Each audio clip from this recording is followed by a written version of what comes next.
আজ বানাচ্ছি দুটো রেসিপি, একটা পটল চিংড়ি আর একটা দুধ পনির।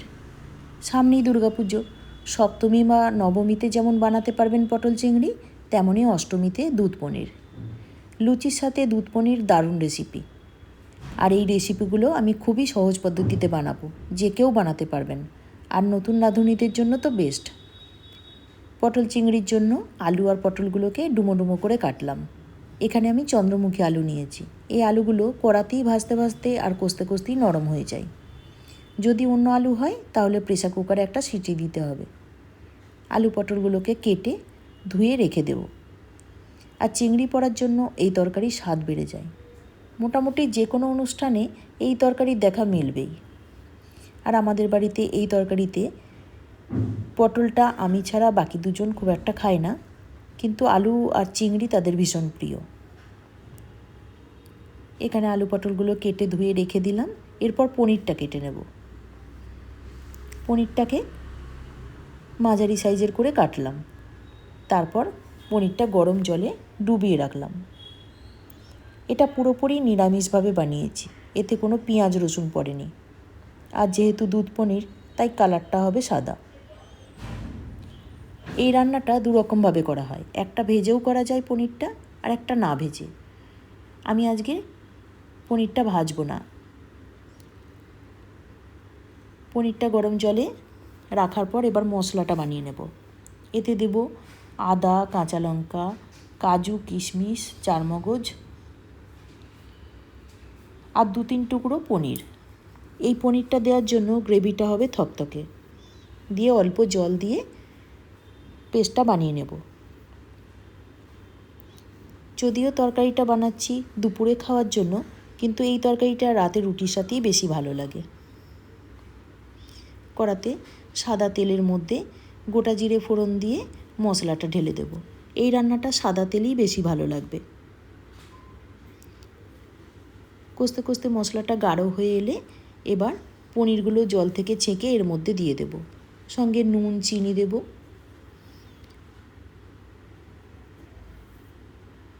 পনিরটা দিয়ে মিশিয়ে নেওয়ার পর খুব একটা ফোটানোর দরকার পড়বে না, যেহেতু মশলাটা রেডি হয়ে আছে আর পনিরগুলোও নরম হয়ে আছে, মশলাটা ঢুকে যাবে।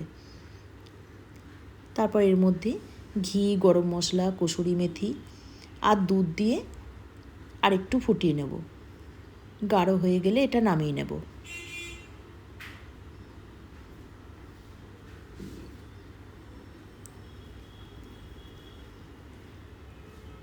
এটা নামানোর পর এবার পটল চিংড়িটা বসাবো। পটল চিংড়ির জন্য কড়াতে তেলের মধ্যে আলু পটল একসঙ্গে সব দিয়ে দেব।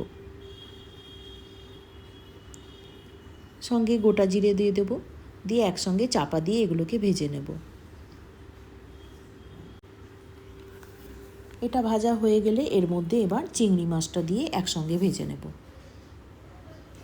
চিংড়ি মাছটা মিশিয়ে নেওয়ার পর এটাকেও ভালো করে ভাজার পর এর মশলাটাও তৈরি করে নেব।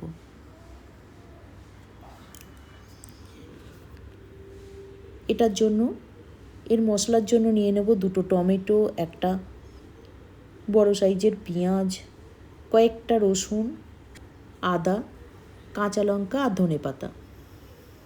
এখানে ঝালটা কাঁচা লঙ্কারই হবে, কিন্তু রঙের জন্য পরে আমি কাশ্মীরি লঙ্কা গুঁড়ো দেব। মশলাটা ঢেলে ভালো করে কষিয়ে নেব। অল্প জল দিয়ে দেবো, সঙ্গে হলুদ গুঁড়ো দেব, নুন মিষ্টিটাও দিয়ে দেব। সব একসঙ্গে দিয়ে ভালো করে কষাবো।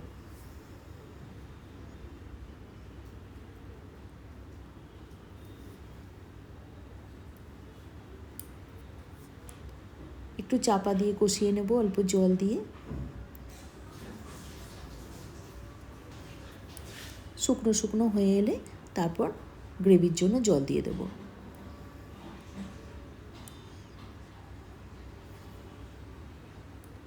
এটা গরম ভাতের সাথে খেতেও যেমন ভালো লাগবে, রাতে রুটির সাথেও ভালো লাগবে।